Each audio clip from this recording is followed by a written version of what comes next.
Hello, good morning and नमस्कार। मेरा नाम है रिया और आप देख रहे हैं जागरण बिजनेस का रोज का लाइव कार्यक्रम शो बाजार एट 9। इस शो के जरिए हम मार्केट्स की ओवरऑल सेंटिमेंट के बारे में बातचीत करते हैं। वॉल स्ट्रीट पर रात भर हमें क्या कुछ हलचल देखने को मिली, एशियाई बाजारों से हमें क्या कुछ अपडेट्स मिलते नजर आ रहे हैं और इसी के साथ हम एक्सपर्ट्स को भी कनेक्ट करते हैं, वो आपके सवालों के जवाब देते हैं और हम ये भी जानने की कोशिश करते हैं कि कल मार्केट में हमें जो कुछ भी एक्शन देखने को मिला उसके बाद आज वो कौन से स्टॉक्स हैं या कौन से वो सेक्टर्स हैं जिन पर आप दाव लगा सकते हैं और आपके पोर्टफोलियो को मजबूती दे सकते हैं। इन सब पर हम बातचीत करेंगे, लेकिन उससे पहले मैं आपको बता दूं कि आज का दिन बेहद खास है। पहला तो ये कि आज थर्सडे का दिन है, सेंसेक्स की एक्सपायरी है, लेकिन इसी के साथ बहुत सारे ट्रिगर्स हैं जो आज बाजार की दिशा को तय करेंगे, जिसमें से पहले तो कई कंपनीज के नतीजे आने वाले हैं। उसके बाद हम कंज्यूमर प्राइस इंडेक्स, जिसपे बारे में कल अपडेट भी आ गया, उस पर भी हम बातचीत करेंगे। इसी के साथ ब्लॉक डील्स पर भी हमारी नजर रहेगी और कुछ कंपनियां हैं जो अपने डिविडेंड अनाउंस करने वाली है, कौन से स्टॉक्स हैं जो आज फोकस में रह सकते हैं, इन सब पर हम बातचीत करेंगे।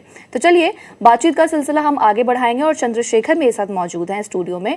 वो आपको समझाएंगे कि crude oil, gold, silver, FIIs, US bond yield, इन सब पर क्या कुछ अपडेट है। तो चंद्रशेखर, मैं आपसे जानना चाहूंगी कि जो ट्रिगर्स हैं उनके दम पर आपको क्या लगता है, गिफ्ट निफ्टी क्या संकेत दे रहा है, मार्केट की ओपनिंग आज कैसी हो सकती है? गुड मॉर्निंग रिया और गुड मॉर्निंग सभी दर्शकों को। सो रिया, एक जो कंसर्न जो पिछले कुछ दिनों से बना हुआ है वो ट्रिगर का अभाव और कच्चे तेल में तेजी। आज भी कच्चा तेल थोड़ी गिरावट ज़रूर है, लेकिन करीब करीब $88 प्रति बैरल के आसपास कारोबार कर रहा है। मार्केट की शुरुआत आज फ्लैट टू नेगेटिव हो सकती है, क्योंकि गिफ्ट निफ्टी करीब 40% की गिरावट के साथ कर रहा है। वहाँ डाउ फ्यूचर्स भी लाल निशान में ट्रेड कर रहे हैं। हालांकि एशियन पीयर्स में अच्छा कारोबार देखने को मिल रहा है, खासकर निकाई करीब 2.25% की तेजी दिखा रहा है। इसके अलावा हैंगसेंग हल्का लाल है और शंघाई कंपोजिट इन ग्रीन कारोबार कर रहा है। रिया, सबसे ज़रूरी बात कि आज मार्केट के पास वैसा कोई ट्रिगर नहीं है। मिडिल ईस्ट में जो टेंशन चल रही है उस पर कोई प्रगति नहीं हुई है। ईरान और अमेरिका के बीच बातचीत में ऐसा कोई डेवलपमेंट आया नहीं। हालांकि प्रेसिडेंट ट्रंप ने कहा है कि उन्होंने स्ट्रेट ऑफ हॉर्मुज पे कंट्रोल कर लिया है, बट ईरान ने इस दावे का खंडन किया है। इसलिए कच्चे तेल में तेजी बरकरार है, क्योंकि कोई अनिश्चितता बनी हुई है मिडिल ईस्ट में, और यही एक मार्केट के लिए बड़ा ट्रिगर है। खासकर इंडियन इक्विटी के लिए सबसे बड़ा ट्रिगर यही है, कच्चा तेल। जब तक क्रूड ऑयल्स की कीमतें $89 या $90 के आसपास रहेंगी, तब तक बाजार में ये हल्की गिरावट या एक रेंज बाउंड बाजार रह सकता है। ओके चंद्रशेखर, गोल्ड सिल्वर पर क्या अपडेट है? गोल्ड सिल्वर पर भी हम लगातार एक उथल पुथल का जो पूरा सिनेरियो है वो देख रहे हैं, तो आज प्राइसेस में कितनी की बढ़ोतरी या कितने की कमी हम देख पा रहे हैं? देखिए, गोल्ड सिल्वर में कल जब प्रेसिडेंट ट्रंप ने ये दावा किया था कि उन्होंने स्ट्रेट ऑफ हॉर्मुज पे कंट्रोल कर लिया है, तो गोल्ड सिल्वर में एक तेजी देखने को मिली थी। सिल्वर भी करीब 2% तक अप था, गोल्ड में भी करीब करीब 1% की तेजी थी। लेकिन अभी जो हम देख रहे हैं, गोल्ड यूएसडी हल्की तेजी के साथ कारोबार कर रहा है, जबकि सिल्वर MCX पर सिल्वर जो है लाल निशान में ट्रेड कर रहा है। सो गोल्ड सिल्वर आज फ्लैट टू पॉजिटिव या फ्लैट टू नेगेटिव आप कह सकते हैं कि यहाँ भी कोई बहुत बड़ा ट्रिगर नहीं है गोल्ड सिल्वर को सपोर्ट करने के लिए, उसकी प्राइस को सपोर्ट करने के लिए। इसके अलावा कल दो अहम आंकड़े आए महंगाई से जुड़े। एक अमेरिका में आया था, तो अमेरिका के अंदर जो एनुअल हेडलाइन इन्फ्लेशन रेट है वो घटकर 3.4% रह गया है, और कोर महंगाई दर जो है 2.5% पर आ गई है। यह अनुमान के मुताबिक रहे और थोड़े नरम रहे, इसलिए अब ये कयास लगाए जा रहे हैं कि फेडरल रिजर्व पर ब्याज दर बढ़ाने का दबाव कम हुआ। वहीं भारत के अंदर जो CPI का डेटा जो आया है, ये थोड़ा बढ़कर आया 4.45 पर, और ये लगातार दूसरा महीना है जब महंगाई की दर RBI की जो टॉलरेंस बैंड है उससे ऊपर बनी हुई है। ओके FIIs और DIIs के बारे में क्या कुछ अपडेट है चंद्रशेखर आपके पास? जी, FIIs का डेटा जो है, हम अगर इसको देखें जी, FIIs के बारे में भी हम बात करेंगे और इसी के साथ ही फिर हम US बॉन्ड यील्ड पर भी बातचीत कर लेंगे और देखेंगे कि उसमें कितने की गिरावट आई है, कितने की बढ़ोतरी हुई है। तो पहले हमें FIIs और DIIs के बारे में बताइए। जी रिया, कल के सेशन में FIIs यहाँ पर शुद्ध बिकवाल रहे। करीब इन्होंने 1000 करोड़ का कैश मार्केट में माल बेचा है, जबकि DIIs ने यहाँ 58,000 करोड़ से ज़्यादा की खरीदारी की है। हालांकि FI ने इंडेक्स फ्यूचर्स को भी शॉर्ट किया, करीब 1383 करोड़ का, और इंडेक्स ऑप्शंस में भी यहाँ पर 2700 करोड़ से ज़्यादा की इन्होंने बिकवाली करी है। और FI स्टॉक फ्यूचर्स हालांकि ज़रूर पॉजिटिव है, यहाँ 1048 है। ओके, और यूएस बॉन्ड यील्ड का क्या हाल चाल है, उस पर भी हम नजर डाल लेते हैं। रिया, यूएस बॉन्ड यील्ड फिलहाल फ्लैट बनी हुई है, वीकनेस है बट फ्लैट बनी हुई है। इसके अलावा डॉलर इंडेक्स भी हल्की तेजी के साथ कारोबार कर रहा है। ओके, तो ये पूरा ग्लोबल मार्केट का अपडेट था। अब फटाफट आपको वो ट्रिगर्स भी बता देते हैं कि इंडियन मार्केट में आज क्या कुछ होने वाला है। जो कंपनीज के आज तिमाही नतीजे आएंगे उनमें कौन कौन सी कंपनी शामिल है वो भी देख लेते हैं। रियल्टी, इलेक्ट्रिकल्स, हॉस्पिटैलिटी, एनर्जी और मीडिया समेत कई कंपनीज जो हैं वो अपने नतीजे जारी करने वाली है। इनमें AB infra build, Aditya Birla real estate, Artemis electricals and projects, Asian hotels, Asian energy services, office space solutions और बालाजी टेलीफिल्म्स शामिल है। इसके साथ ही आपको बता दें जियो फाइनेंशियल्स पर आज एक बहुत बड़ी खबर आई है। जियो फाइनेंशियल की जो सब्सिडरी है जियो क्रेडिट में बैंक ऑफ अमेरिका जो है वो 49.9% तक हिस्सेदारी खरीदने वाला है। बैंक ऑफ अमेरिका 12,268 करोड़ रुपए तक इसमें अपना जो निवेश है वो करने वाला है और जॉइंट वेंचर के लिए दोनों ही कंपनीज में अग्रीमेंट भी हो चुका है। ऐसे में आज बाजार का जो फोकस है वो जियो फाइनेंशियल सर्विसेज के स्टॉक्स पर भी रहने वाला है। इसी के साथ आपको बता दें कि रक्षा मंत्रालय ने 60 मल्टी रोल ट्रांसपोर्ट एयरक्राफ्ट के लिए करीब 1 लाख करोड़ रुपए का एक टेंडर भी जारी किया है और एयरफोर्स के लिए भारत में इसके तहत 80% जो है वो एयरक्राफ्ट बनाए जाएंगे, जिसके बाद हम ये कह सकते हैं कि HAL और टाटा और महिंद्रा ये 3 कंपनीज जो हैं वो इस रेस में शामिल हो गई हैं, जिसके बाद HAL, टाटा और महिंद्रा के जो स्टॉक्स हैं वो भी आज बाजार के फोकस में रहने वाले हैं। इसके अलावा MSCI स्टैंडर्ड इंडेक्स में 4 नए शेयर जो हैं वो शामिल हो चुके हैं। इस लिस्ट में कौन कौन है वो भी देख लेते हैं। लॉरस लैब्स है, ग्रो है, लेंसकार्ट है और इसी के साथ अडानी एनर्जी सॉल्यूशंस, ये 4 कंपनीज हैं जिनकी इस इंडेक्स में एंट्री होने वाली है। कौन बाहर निकलने वाले हैं वो भी देख लेते हैं। बालकृष्ण इंडस्ट्रीज, SBI कार्ड और एस्ट्रल इस लिस्ट से बाहर होंगे और ये जो बदलाव है ये 31 अगस्त से लागू होने वाला है।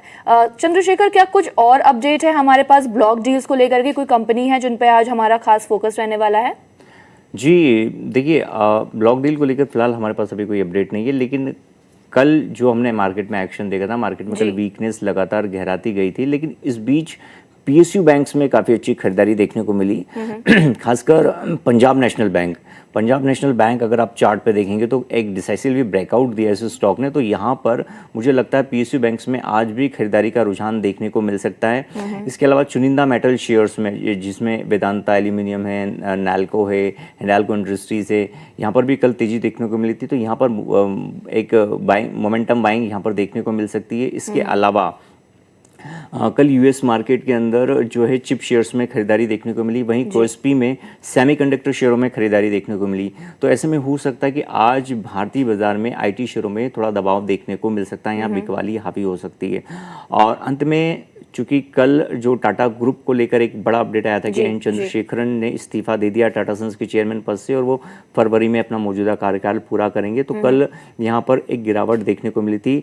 हालांकि अभी भी उनका सक्सेशन प्लान क्या होगा, उत्तराधिकारी कौन होगा, इसको लेकर अनिश्चितता बनी हुई है, इसलिए टाटा ग्रुप के शेयरों में आज भी दबाव देखने को मिल सकता है। ओके, इसके अलावा 2 और चीज़ों पे मैं बात करना चाहूँगी कि आज 2 कंपनीज के जो शेयर हैं वो एक्स डिविडेंड डेट पर ट्रेड करेंगे। इनमें गोदरेज कंज्यूमर प्रोडक्ट्स है और पावर ग्रिड कॉर्पोरेशन है। गोदरेज कंज्यूमर प्रोडक्ट ने 5 रुपये प्रति शेयर का अंतरिम डिविडेंड जो है वो अनाउंस कर दिया है और इसी के साथ power grid corporation of India का फाइनल डिविडेंड 1.25 रुपये प्रति शेयर तय हुआ है। इन दोनों के अलावा JSW सीमेंट में एंकर इन्वेस्टर्स का जो 44% का लॉक इन पीरियड है वो आज खत्म हो रहा है, तो इसी के साथ ये 3 स्टॉक्स भी आज आपके फोकस में रह सकते हैं।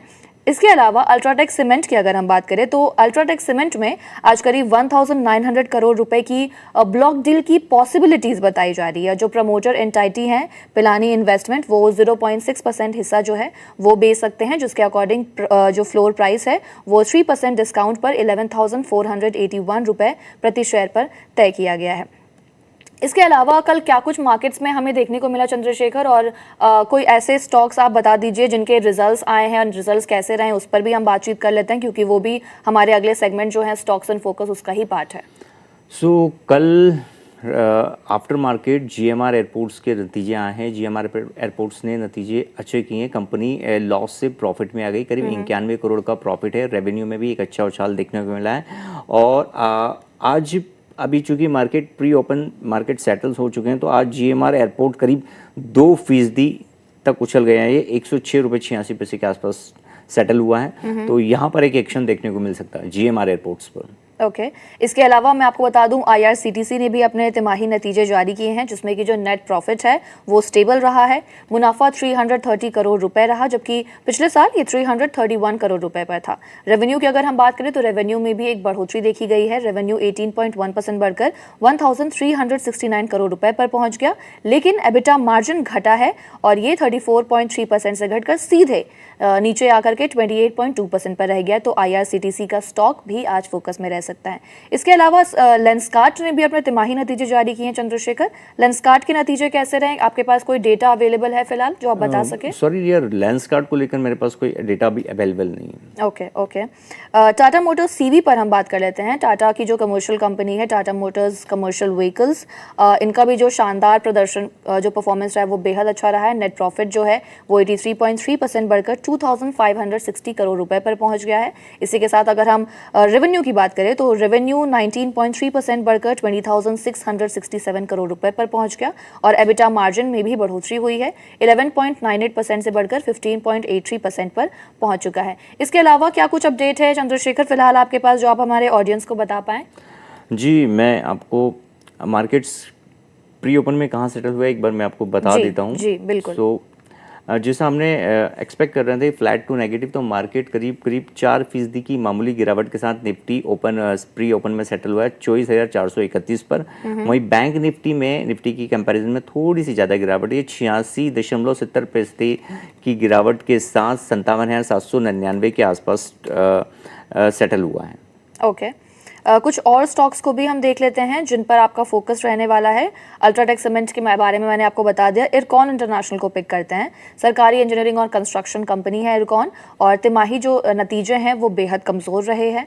अगर हम नेट प्रॉफिट की बात करें तो 43.62% घटकर ये 92.74 करोड़ रुपए पर पहुंच गया। हालांकि रेवेन्यू में बढ़ोतरी हुई है। रेवेन्यू 9.5% बढ़कर 1955 करोड़ रुपए पर पहुंच गया, लेकिन एबिटा मार्जिन की अगर हम बात करें तो एबिटा मार्जिन भी गिरा हुआ नजर आया। 11.19% से घटकर ये 10.49% पर पहुंच गया है।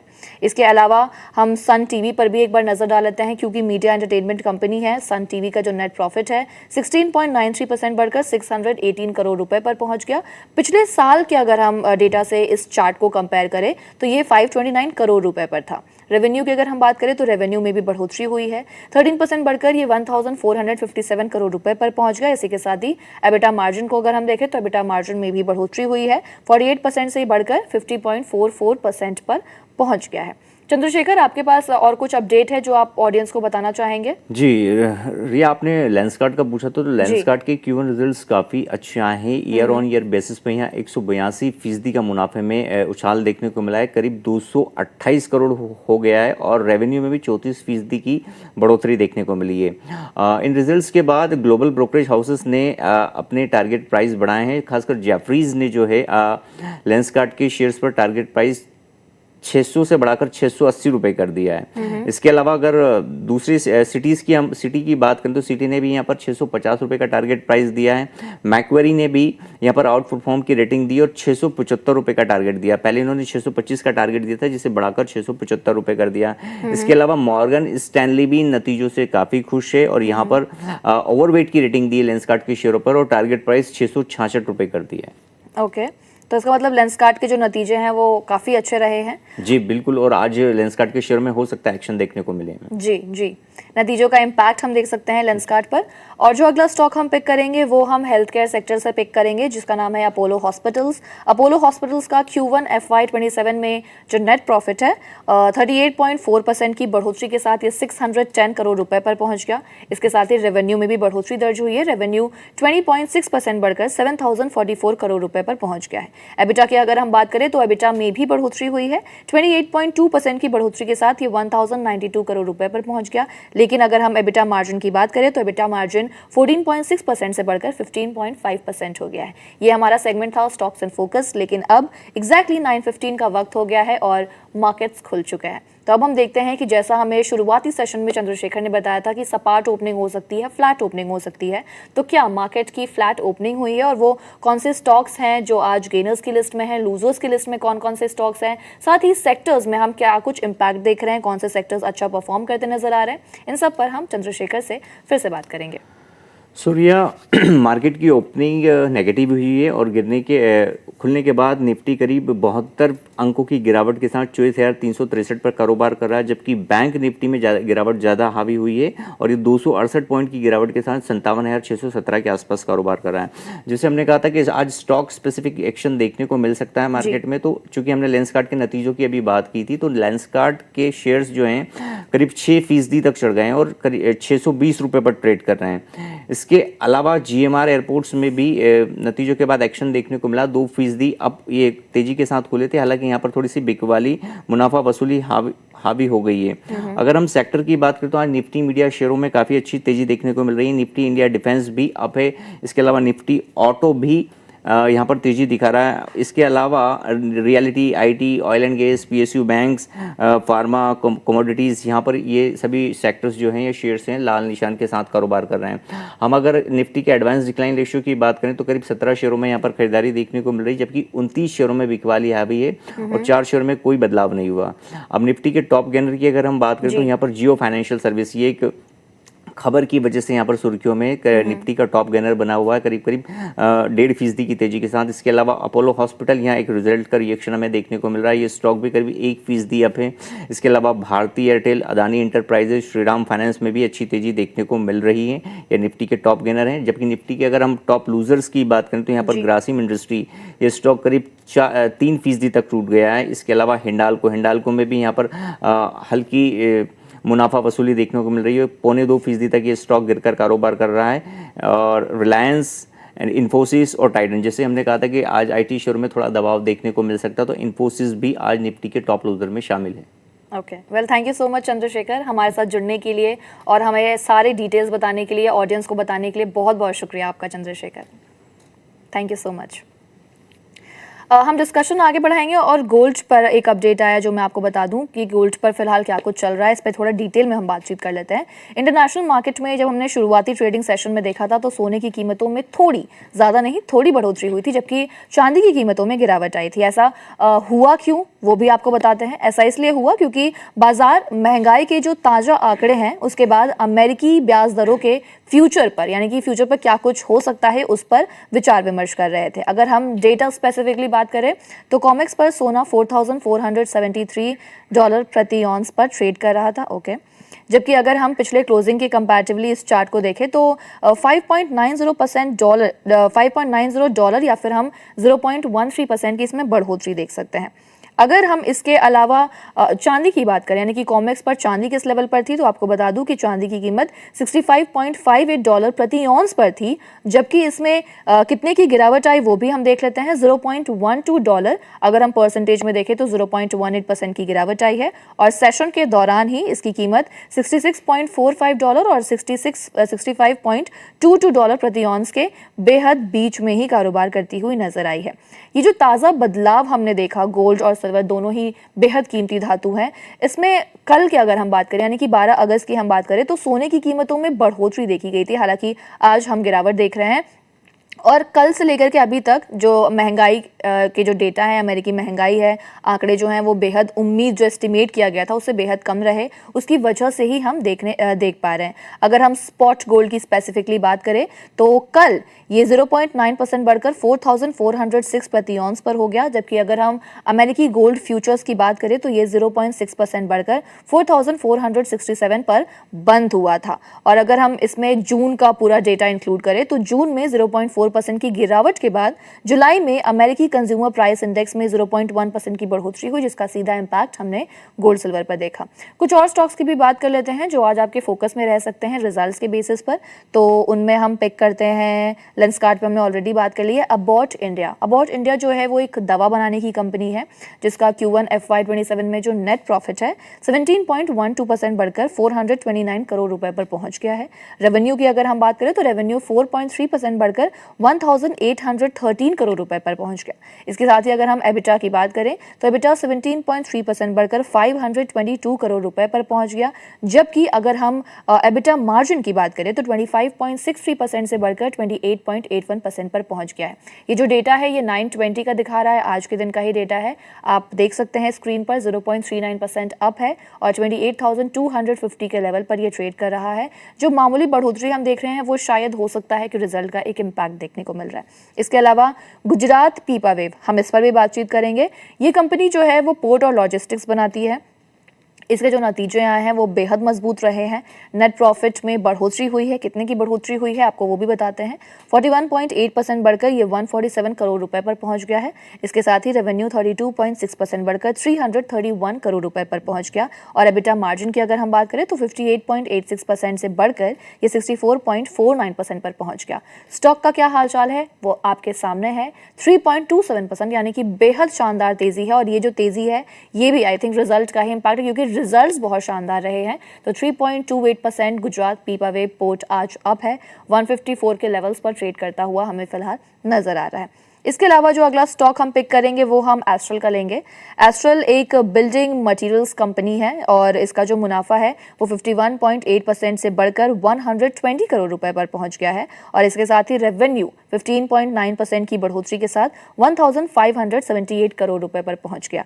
एबिटा की अगर हम स्पेसिफिकली बात करें तो एबिटा 23% की बढ़ोतरी के साथ 231 करोड़ रुपए पर पहुंच गया और अगर हम एबिटा मार्जिन की बात करें तो ये 13.8% से बढ़कर 14.7% पर दर्ज किया गया है। एस्ट्रल का जो चार्ट है वो बिल्कुल आपके सामने है, अगर आप देख पा रहे होंगे तो आज इसमें बेहद शानदार तेजी नजर आ रही है। मतलब 5% से ज्यादा की तेजी के साथ ये इस वक्त कारोबार कर रहा है।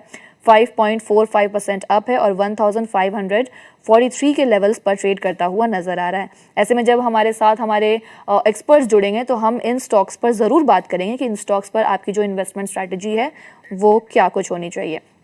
चलिए कंटिन्यू करेंगे हम डिस्कशन, लेकिन उससे पहले बहुत ज़रूरी है कि हम एक बार मार्केट अपडेट ले लेते हैं, क्योंकि 15 मिनट हो गया है। ये देखना बहुत ज़रूरी है कि इंडाइसेस जो हैं वो किस लेवल पर ट्रेड कर रहे हैं।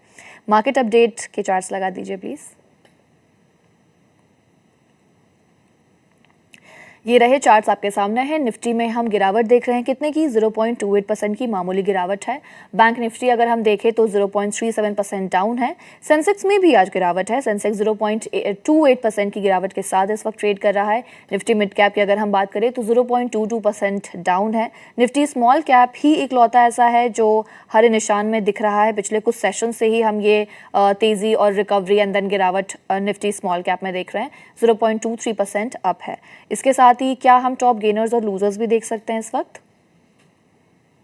बिल्कुल, निफ्टी गेनर्स के चार्ट जो हैं वो आपके सामने है। हिंडाल्को में आज तेजी है। हिंडाल्को के साथ जियो फाइनेंशियल, जैसा कि हमें चंद्रशेखर ने बताया था, मैंने भी आपको बताया कि जियो फाइनेंशियल के जो स्टॉक्स हैं वो आज फोकस में रह सकते हैं, क्योंकि अमेरिका के साथ जो जॉइंट वेंचर हुआ है उसके बाद ये स्टॉक्स जो हैं वो आज फोकस में रह सकते हैं। इसके साथ ही अडानी एंटरप्राइजेज, श्रीराम फाइनेंस और मैक्स हेल्थ, ये वो 5 स्टॉक्स हैं जिनमें आज अच्छी तेजी दर्ज हो रही है और ये टॉप गेनर्स में शुमार है। इसके साथ ही हम अब लूजर्स पर भी एक नज़र डालेंगे और देखेंगे कि लूजर्स पर कौन कौन से स्टॉक्स हैं। ग्रासिम है लूजर्स पर। ग्रासिम के नतीजे आए थे, नतीजे हालांकि ओके ही रहे थे, एस्टिमेट से काफ़ी कमज़ोर ही रहे थे। उसके अलावा अल्ट्राटेक सीमेंट, जैसा कि मैंने आपको बताया, ब्लॉक डील का हो सकता है कि थोड़ा इम्पैक्ट जो है वो स्टॉक पर देखने को मिल सकता है और अल्ट्राटेक सीमेंट आज गिरा हुआ नज़र आ रहा है।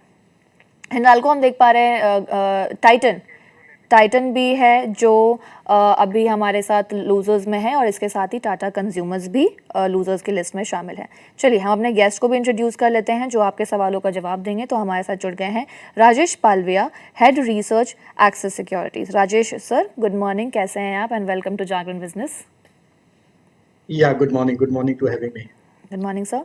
सर, सबसे पहले मैं जानना चाहूँगी बैंक निफ्टी और निफ्टी के लिए आपका आउटलुक क्या है? रेजिस्टेंस, सपोर्ट लेवल आप क्या कुछ देख पा रहे हैं? तो देखिए, हमने देखा पिछले 2-3 ट्रेडिंग सेशन में निफ्टी में एक प्रेशर तो देखने को मिला और हायर साइड पे जिस तरिके से कॉल राइटर्स कॉन्फिडेंट दिख रहे हैं 24,400 500 की स्ट्राइक पे, तो हमें लगता है कि यहाँ पे थोड़ा प्रेशर रहेगा इंडेक्स पॉइंट ऑफ व्यू से। निफ्टी अब 20 डे मूविंग एवरेज की तरफ फिसलते हुए दिख रहा है और हमें लगता है कि इमीडिएट क्रूशियल सपोर्ट जो दिख रहा है वो करीब 24,300 के आसपास है। अगर ये लेवल को होल्ड आउट करता है तो थोड़ा पुल बैक यहाँ से बन सकता है, क्योंकि ऑलरेडी हमने देखा है पिछले 3-4 सेशन में हायर साइड पे दबाव बना और निफ्टी में एक करेक्शन जो एक अवेटेड था वो ऑलरेडी यहाँ पे आते हुए दिख रहा है। ब्रॉडर मार्केट में अभी भी कॉन्फिडेंस है। एज सच हमने देखा है कि बहुत ज्यादा कोई बड़ा सप्लाई प्रेशर यहाँ पे नहीं बनते हुए दिख रहा है, तो stock specific, sector specific buying interest अभी भी इंटैक्ट है। वो ये दिखाता है कि जहाँ पे अगर निफ्टी में कहीं सपोर्ट बनता है और यहाँ पे निफ्टी वापस 24,450 के लेवल को क्रॉस करती है तो वापस से हमें लगता है कि मार्केट में मोमेंटम हायर साइड पे बनते हुए दिखेगा। But till the time 24,450 cross नहीं होता है, हमें लगता है थोड़ा प्रेशर रहेगा, रेंज बाउंड रहेगा 24,300 से लेके 24,450, ये रेंज हमें लगता है प्ले आउट होते हुए दिखेगी। बट 24,300 को क्लोजली मॉनिटर करना होगा। अगर ये टूटता है तो फिर हमें लगता है कि ये सप्लाई बढ़ सकता है और लिक्विडेशन यहाँ पे आते हुए दिख सकता है। बैंक निफ्टी में जिस तरीके के सेटअप है यहाँ पे भी एक तरीके से देखें तो कंसोलिडेट ही हो रहा है। बैंक निफ्टी 1000 पॉइंट के दायरे में 57,100 57,200 के आसपास इसके सपोर्ट बने हुए और 58,200 पे इसके मेजर सप्लाई जोन बने हुए हैं। हमने देखा है पिछले मल्टीपल अटेम्प्ट में भी 58,000 58,100 के लेवल को बैंक निफ्टी क्रॉस नहीं कर पाया है, तो हमें लगता है यहाँ पे भी अभी कंसोलिडेशन कुछ समय के लिए रहेगा। बड़ा ब्रेकआउट जो बनेगा वो 58,100 200 की रेंज को क्रॉस करने के बाद बनेगा, तो बाय ऑन डिप्स रख सकते हैं यहाँ पे, लेकिन 57,000 के आसपास के स्टॉप लॉस जरूर फॉलो करने होंगे बैंक निफ्टी में। ओके सर, ओके हम अब सीधा सवाल ही लेंगे सर, क्योंकि सवाल बहुत सारे आए हुए हैं और वो फिर छूट जाएंगे, तो इसलिए हम जो पहला सवाल पिक करेंगे वो हम शुभू बंटी का पिक करेंगे। वो पूछना चाहते हैं 2 स्टॉक्स पर फ्रेश बाय कर सकते हैं क्या। जो पहला स्टॉक है वो है हिंदुस्तान जिंक और दूसरा है अतुल ऑटो। इन दोनों पर पूछना चाहते हैं फ्रेश बाय करने की क्या स्ट्रैटेजी होनी चाहिए। तो देखिए मेटल एज अ सेक्टर हमें पसंद है और हमें लगता है कि मेटल में ग्रेजुअल अप मूव बनते हुए दिख रहा है। हिंदुस्तान जिंक में भी ओवरऑल अगर पोजिशनल पर्सपेक्टिव से देखें तो एक ब्रेकआउट ऑलरेडी यहाँ पे बना है। हमें लगता है जिस तरीके का स्ट्रक्चर है यहाँ पे 570 का लेवल वॉच करना होगा, ये एज ए स्टॉप लॉस रख सकते हैं, आप बाय कर सकते हैं यहाँ पे। और अपसाइड में जैसे स्टॉक में 600 के लेवल क्रॉस होंगे तो यहाँ पे जो तेजी बन सकती है वो करीब 640 की तरफ बन सकती है, तो आप इसमें फ्रेश बाय कर सकते हैं। दूसरा स्टॉक जो है अतुल ऑटो में अगर हम देखें तो थोड़ा करेक्शन यहाँ पे देखने को मिला। स्टॉक अपने ऑलमोस्ट 20 डे मूविंग एवरेज के आसपास रिविजिट करते हुए देखने को मिल रहा है।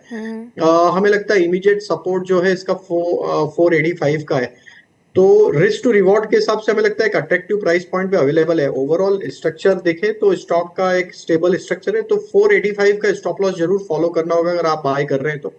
इसमें जो अच्छा अपमूव बनेगा वो 520 के लेवल को क्रॉस करने के बाद बनेगा। अगर 520 क्रॉस कर लेता है तो फिर ये मूव 550 560 की तरफ एक्सटेंड होगा। तो कंसोलिडेशन का ब्रेकआउट अटेम्प्ट जरूर हो रहा है, लेकिन हमें लगता है अभी स्टॉप लॉस जरूर फॉलो करना होगा 485 पर। Okay sir.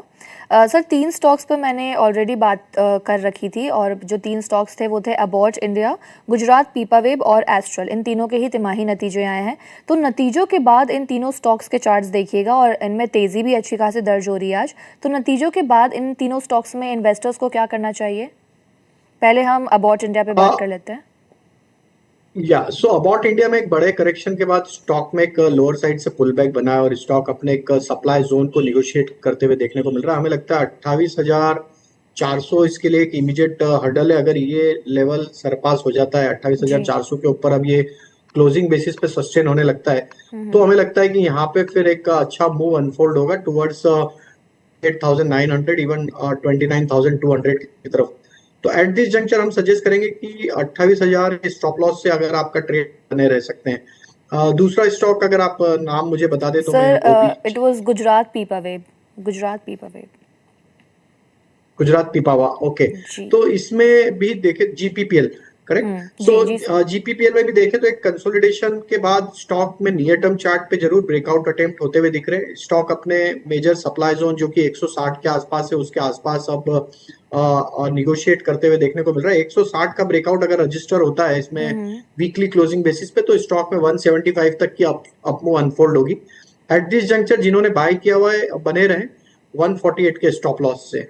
Okay sir. और जो सर आखिरी स्टॉक था वो था एस्ट्रल। एस्ट्रल में अगर हम देखें तो अच्छा ब्रेकआउट वीकली चार्ट पे आते हुए दिखा है फॉलिंग ट्रेंड लाइन का। यहाँ पे फ्रेश बाय भी किया जा सकता है जिनके पास पोजीशन बने रहे। अपसाइड में हमें लगता है 1650 की तरफ ये स्टॉक बढ़ेगा। एट दिस जंक्चर हम सजेस्ट करेंगे 1530 के आसपास के स्टॉप लॉस फॉलो करें। Okay sir. अगला जो हम सवाल लेंगे वो हम सीमा का लेंगे। सीमा पूछना चाहती है 3 स्टॉक्स पर। पीटीसी इंडिया है 201 पर, डी लिंक है 540 पर और आरवीएनएल है 340 पर। तो पूछना चाहती हैं कि मैं एवरेज कब करूं और टारगेट्स क्या होने चाहिए। तो सर पहले हम बात कर लेते हैं पीटीसी इंडिया पर। तो देखिए पीटीसी में अगर ओवरऑल स्ट्रक्चर देखें तो करेक्शन के बाद अपने इंपॉर्टेंट सपोर्ट 166 के आसपास ये ट्रेड कर रहा है। यहाँ पे क्रूशियल सपोर्ट है 160 का। अगर ये पीटीसी में 160 का लेवल टूटता है तो और भी करेक्शन बन सकता है। हालांकि स्टॉक में देखें तो लॉन्गर टर्म चार्ट पे अभी भी हमें लगता है कि 160 155 के लेवल को ये होल्ड आउट कर सकता है। अगर आपको एवरेज करना है तो आप 160 के आसपास एवरेज करें, बट जो भी आप एवरेज में क्वांटिटी बाय करेंगे उसका स्टॉप लॉस जरूर फॉलो करना होगा, वो होगा 150 55 के आसपास। अगर वो स्टॉप लॉस टूटता है तो आपकी जो बाय करी हुई क्वांटिटी उससे आप एग्जिट करें, क्योंकि स्टॉक में यहाँ पे अभी कंफर्मेशन नहीं है कि यहाँ से पुल बैक बनेगा या नीचे ब्रेकडाउन होगा, तो स्टॉप लॉस जरूर फॉलो करना होगा एवरेज के लिए। आरवीएनएल में अगर हम देखें सेटअप तो अभी भी वीक है। स्टॉक ने अटेम्प्ट किया था पुल बैक का, बट 20 डे मूविंग एवरेज के आसपास अभी भी अटकते हुए दिख रहा है। 235 240 इसके लिए हर्डल है। जब तक ये लेवल क्रॉस नहीं होते अभी थोड़ा वेट करे। स्टॉक में हो सकता है कि अगर ये 220 या 218 के लेवल को तोड़ेगा तो शायद और भी करेक्शन बढ़ेगा।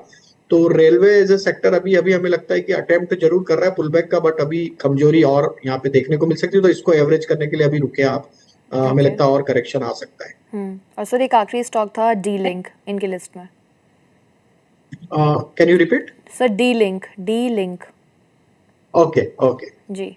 डी लिंक इंडिया भी एक साइडवेज लॉन्ग टर्म चार्ट में देखे तो एक साइडवेज कंसोलिडेशन है, बट नियर टर्म चार्ट पे तो अभी भी वीकनेस है। स्टॉक में lower top lower bottom formation है, थोड़ा रुकना चाहिए। करेक्शन यहाँ पे और भी एक्सटेंड हो सकता है। हमें लगता है 400 के आसपास इसके नेक्स्ट लेवल है, वहां तक का वेट करें। अगर उसके आसपास आके सेटल होता है तो वो एक अच्छा लेवल होगा एवरेज करने के लिए। अभी थोड़ा अवॉइड करना चाहिए। ओके एक आखिरी सवाल पिक करेंगे सर। सवाल है वेदांता एल्युमिनियम को लेकर के कि वेदांता एल्युमिनियम में फ्रेश बाय कैसा रहेगा और कोटक इंडस्ट्रीज ये स्टॉक डिविडेंड के लिए कैसा रहेगा। वेदांता एल्यूमिनियम का अगर हम स्टॉक प्राइस देखें तो करीब 457 के आसपास ट्रेड कर रहा है, और हमें लगता है कि अभी as a metal as a space में बाइंग इंटरेस्ट तो बना हुआ है, लेकिन वॉलेटिलिटी जरूर रहेगी ग्लोबल क्यूज के चलते।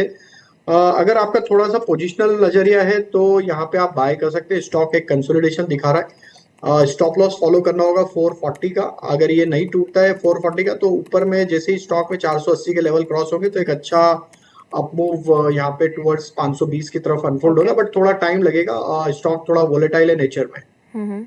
दूसरा स्टॉक आपने जो बोला है वो है Kotak. Kotak industry sir, NSC code is KOTYARK। So I don't track this stock, तो वो मेरा इस पे क्योंकि एक्टिवली हम लोग नहीं ट्रैक करते हैं स्टॉक को। Okay sir, no issue sir. मैं आखिरी एक सवाल ले लेती हूँ। सवाल जो है वो आईटी के 3 स्टॉक्स पर आया है, टेक महिंद्रा, HCL टेक और इन्फोसिस।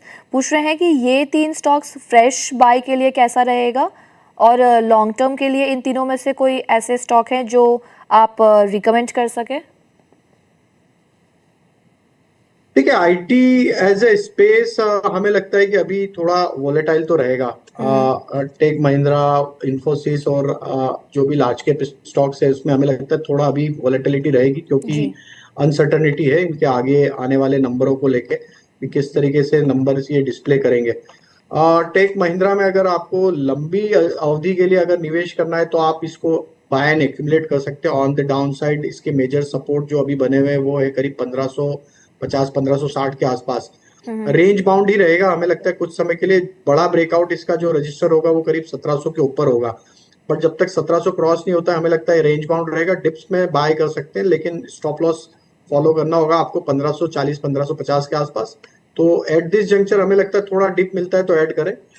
इन्फोसिस में भी देखें तो एक सिमिलर स्ट्रक्चर स्टॉक ने अटेम्प्ट तो किया था मोमेंटम हायर साइड का रजिस्टर करने के लिए, बट यहाँ पे देखें तो 1200 के आसपास इसके सप्लाई जोन है, तो वो एक इमीडिएट चैलेंजिंग लेवल है। अगर वो क्रॉस नहीं होता है तो फिर थोड़ा कंसोलिडेशन यहाँ देखने को मिलेगा। डाउन साइड में 1120 1100 के आसपास सपोर्ट है। तो आपको अगर थोड़ा पोजिशनल व्यू लेके थोड़ा एक्यूमुलेट करना है तो आप डिप्स में बाय करें। हायर साइड पे बाय ना करें, क्योंकि अभी भी हमें लगता है कि अगले 1-2 क्वार्टर तक मार्केट जरूर इनके नंबर्स और इनके किस तरीके से ये एआई लेड बिजनेस में ग्रोथ दिखाते हैं उसकी तरफ जरूर फोकस करेगा। तो हमें लगता है थोड़ा अभी वेट एंड वॉच करना चाहिए, बट यहाँ पे हमें लगता है कोफोर्ज को आप फोकस में रख सकते हैं मिड कैप ओके। आईटी में। वो स्टॉक में एक स्ट्रेंथ है और उसकी कमेंट्री में काफी कुछ हमने देखा है कि एआई बिजनेस की तरफ वो काफी कुछ इंक्लाइन है मैनेजमेंट कमेंट्री में। तो ये एक अच्छा स्टॉक साबित हो सकता है मिड कैप पार्टी से, और अपसाइड में हमें इसमें 2000 तक की अपसाइड लगती है, तो इसको भी बाय एंड एक्यूमुलेट किया जा सकता है। ऑन द डाउन साइड 1720 के आसपास स्टॉप लॉस रखने होंगे। Okay sir. और सर आज आपको कौन से स्टॉक्स पसंद आ रहे हैं, पहले ये बता दीजिएगा और फिर सर आपका डिस्क्लेमर लेना चाहूंगी। तो I think pharma as a space में हमें अभी भी तेजी लगती है, और हमें लगता है कि आपको अरविंदो फार्मा को यहाँ पे बाय किया जा सकता है। अरविंदो फार्मा में मोमेंटम अच्छा है और series of high top higher bottom formation है।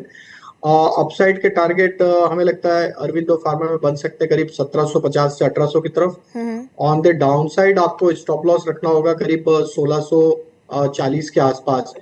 वहीं अगर हम देखें तो जो दूसरी स्पेस हमें पसंद आ रही है उसमें ऑटोमोबाइल हमें स्पेस पसंद है, जी। और हमें लगता है continuity of trend automobile space में रहेगी। हीरो मोटर को बाय किया जा सकता है 200 की टारगेट के लिए।